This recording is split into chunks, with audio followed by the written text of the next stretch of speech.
വന്നിരിക്കുന്നത്? നിന്നെ എങ്ങോട്ട് കൊണ്ടുവന്നിരിക്കുന്നതേ വെറുതെ മൂക്കുമുട്ട തിന്നാനല്ല.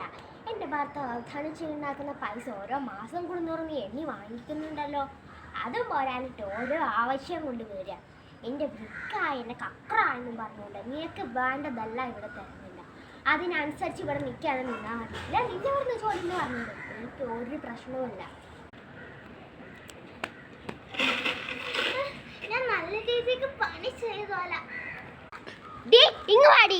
നിന്നെ ഇങ്ങോട്ട് കൊണ്ടുവന്നിരിക്കുന്നത് എന്തിനാ അറിയോ? അവിടെ ഇരിക്കുന്നേ, അവിടെ ഇരിക്കടി. നീ ഇരിക്കവിടെ. നല്ല മയം പെയ്യുന്നുണ്ട്. ഉഷാറായി. ഇന്ന് നിന്റെ പണി ഉണ്ടാവില്ല.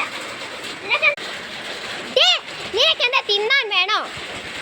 എനിക്ക് കുറച്ച് ചോറ് തിന്നാൻ തരുമോ? ഇപ്പൊ തരാം. അവിടെ കാത്തു നിൽക്കുന്നേ.